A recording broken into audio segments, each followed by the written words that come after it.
श्रीलंका भी इंडिया के गीतकार है, भूटान भी, नेपाल भी, अफगानिस्तान भी, और Bangladesh already. Washington Post report has nailed Canada's lie. A video has been accessed by the US Daily which shows how Justin Trudeau lied on. Jaishankar साहब वहां पर ऑलरेडी बैठे हुए हैं। एंटनी ब्लिंकन में क्वाड में कुछ बोलने की कोशिश करी, तलवार निकली होगी, एक स्टेटमेंट नहीं आया कुछ भी। कि अभी जो इसराइल का मामला है और सऊदी अरब ने जो स्टैंड लिया है, ये जो आने वाले वक्तों में दीगर ममालिक स्टैंड लेंगे, तो पाकिस्तान की अपनी जो खारजा पॉलिसी है वो इस सारे मामले पर क्या कहती है? और आपको अब देखा जाता है तो वो आप लायबिलिटी बन चुके हैं दुनिया के लिए, ओरिजिनली अगर देखा जाए। जस्टिन ट्रूडो को जेसीबी की जरूरत नहीं पड़ेगी खोदने के लिए अपने लिए गड्ढे। We have categorically rejected those outrages. Some of the terrorists have found safe haven in Canada. Canadian Prime Minister has this way of just coming out with some outrageous allegations without any supporting proof. जो European world है या जो western world है उसको पसंद नहीं आ रहा कि भारत आगे जा रहा है, चाहे nothing. And as a matter of fact BRICS की मीटिंग के अंदर जयशंकर साहब ने बुलवा दिया है कि साहब ये डुप्लिसिटी जो है ना, जो वेस्टर्न कंट्रीज की है, ये जरा आप कम कर लीजिए।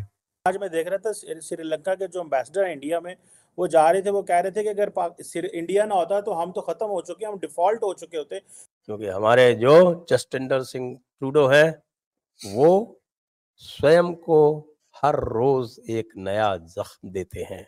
चीमा साहब एक सेकंड के लिए सोचें, अगर भारत के साथ आप अपनी रिलेशनशिप ठीक करते हैं, आज आप G20 में होते, वहां बैठे आप उनके साथ। सब एक पॉइंट इसमें ऐड करते जो इस पे भी कमेंट करें। आज मैं देख रहा था श्रीलंका के जो एम्बेसडर है इंडिया में, वो जा रहे थे, वो कह रहे थे कि अगर इंडिया ना होता तो हम तो खत्म हो चुके, हम डिफॉल्ट हो चुके होते हमारी रिकवरी में। तो तारड़ साहब, इंटरनेशनली तो हमने देखा है कि हमारे फॉरेन मिनिस्टर और प्राइम मिनिस्टर की अमेरिकी लीडरशिप से मुलाकातें नहीं है, और रीजनली ये है कि हमारी किसी से भी कोई मुलाकात नहीं है कि सिर्फ वो चंद्रयान 3 का भी बहुत लेटेस्ट बात है।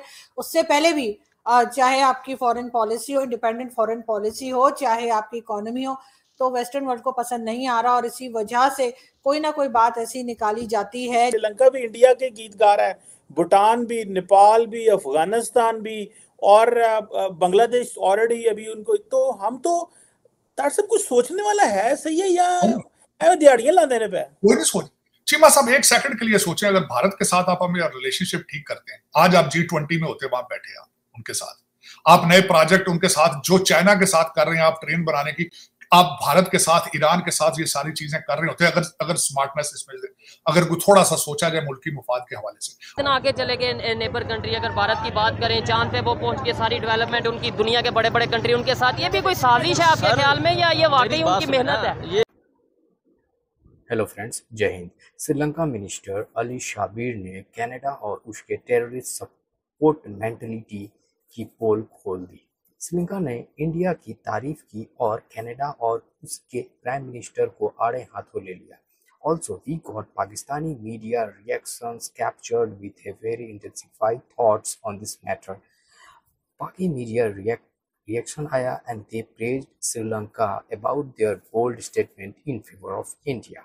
Sri Lanka clearly accepted that India has supported at every step to Sri Lanka in past.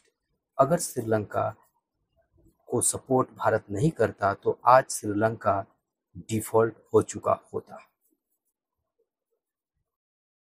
Suffered, and some of the terrorists have found safe haven in Canada. Canadian Prime Minister has this way of just coming out with some outrageous allegations without any supporting proof.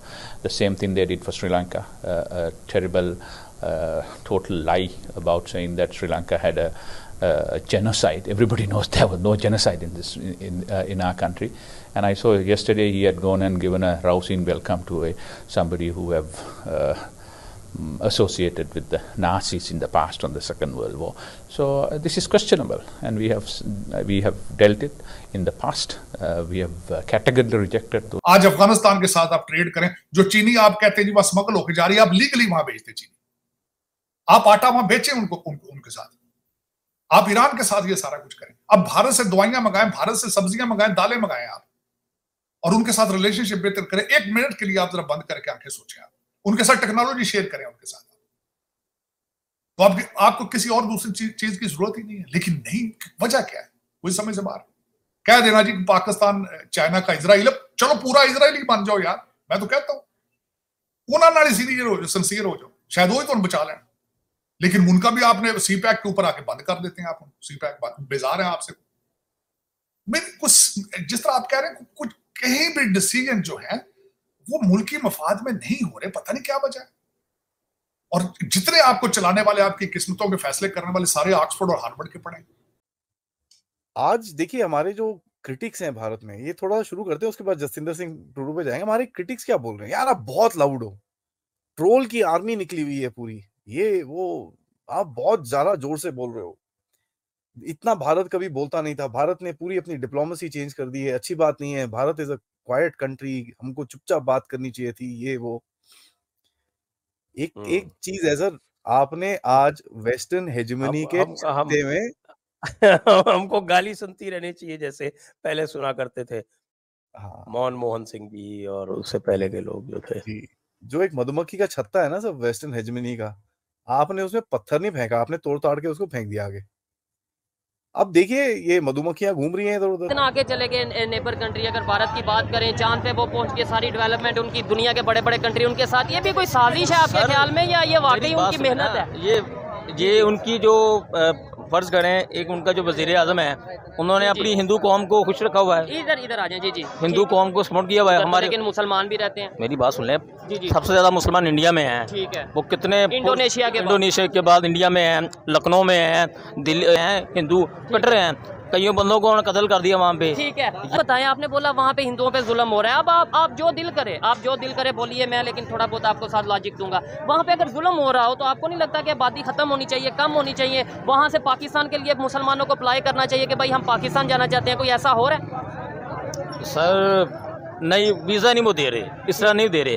वो कहते हैं जी अगर आपने वहाँ India में आना चाहते हैं, आपके कोई रिलेटिव्स रहते हैं, अगर आप बिजनेस के वाले से जा रहे हैं, अगर कोई वहाँ पे उर्स होते हैं, नहीं उधर से वो अगर जुल्म हो रहा हो तो उधर से वो कहें कि हम तो इंडिया से बाहर जाना चाहते हैं, मुसलमान, तो उनका हक है, वो जा सकते हैं, वो पनाह ले सकते हैं, पाकिस्तान में भी ले सकते हैं। नहीं ना ले रहे, वो तो कह रहे हैं हम वहाँ पे खुश हैं।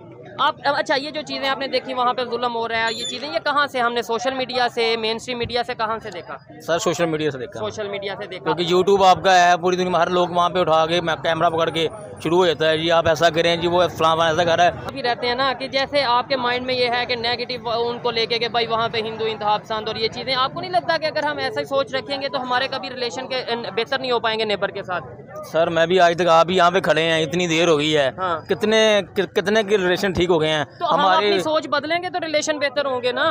सर सोच तो बदल लेंगे, अब वो क्यों नहीं करते? इंडिया के लोग क्यों नहीं करते? इंडिया की हुकूमत क्यों नहीं करती? क्या वो सोच चेंज करनी चाहिए। वहाँ से लोग ज्यादा देख रहे हैं, क्या गलत किया उन्होंने? मुझे बताएं ताकि पता चले दुनिया को। आपके जितने पाकिस्तानी भाई हैं वो जाना चाहते हैं विजिट के लिए, मुंबई देखना चाहते हैं, दिल्ली देखना चाहते हैं, वो वीज़ा क्यों नहीं देते? वहाँ से यहाँ आ सकते हैं, वो ननकाना साहब आ सकते हैं, ये क्या करतारपुर आ सकते हैं, तो क्या हमारी ख्वाहिश नहीं है? तो मुझे खुद उनकी एक तो पॉलिसी है, और दूसरे नंबर पे उनका इशू ये है कि भाई लेट्स सपोज अगर वहाँ पे जाके कोई ऐसी एक्टिविटीज़ होती हैं तो फिर हम ये कहेंगे कि हमारे पे इल्ज़ाम लगा दिया गया, ठीक है? वो और दूसरे नंबर पे यहाँ से बड़ी तादाद में लोग वहाँ जा भी रहे हैं रिलीजियस पॉइंट ऑफ व्यू से, वो भी रिलीजियस पॉइंट ऑफ व्यू से आ रहे हैं विजिट के लिए, और हम भी वहाँ जा सकते हैं एक दिन में। और आपको बताऊँ 6 दिन के अंदर वीज़ा लग सकता है इंडिया का पाकिस्तान से, अगर आपको मेडिकल कोई इशू हो या मेडिकल बेस पे आपने जाना हो, तो ये तो इसका मतलब ह्यूमैनिटेरियन बेस पे, इंसानियत की बुनियाद पर तो वो वीज़ा दे नहीं। अगर मैं फ़र्ज़ करूँ यहाँ से अप्लाई करता हूँ इंडिया एम्बेसी में जो इस्लामाबाद में, मैं कहता हूँ जी मैं फला चले फ़र्ज़ करे कि मैं एक शाहरुख खान का घर देखना चाहता हूँ, मन्नत हाउस में, उनका बहुत बड़ा फैन हूँ। अब मैंने एम्बेसी के लिए अप्लाई कर दिया है, अब मैं उनको सर कहते हैं हम आपको कॉल कर देंगे, फ़ोन कर देंगे, आप आ जाएंगे, तो उन्होंने कहा जी हम वीज़ा रिजेक्ट कर देंगे, हम आपको वीज़ा नहीं देंगे। ये क्यों किया उन्होंने ऐसा? क्यों करेंगे वो? देखें उसकी रीज़न ये है ना, हमारे जिस तरीके से कन्फ्लिक्ट चल रहे हैं, जिस तरीके से हमारे इश्यूज चल रहे हैं, कोई वहाँ पे जाके वाक़या हो जाता है, वहाँ पे कोई इस तरह का इशू हो जाता है, फिर आप ये कहेंगे कि पाकिस्तान पे इल्ज़ाम लगा दिया, फिर भी तो यही बात आएगी ना। थोड़ा इधर आ जाए जी। तो क्या आपको आप सोच बदली, कोई थोड़ी बदलनी चाहिए या नहीं बदलनी चाहिए सर? तो अभी जैसे अभी आपने 2 मिनट पहले बात की, अब आप ये कहेंगे कि हाँ भाई मुझे कोई इस तरह से इख्लाफात नहीं है, मैं जो सा इख्लाफ हैं? नहीं इख्लाफात कोई नहीं है मुझे, ऐसे कोई इख्लाफात नहीं है। तो बात ये है कि अच्छा फर्ज करें LOC है, वहाँ पे जो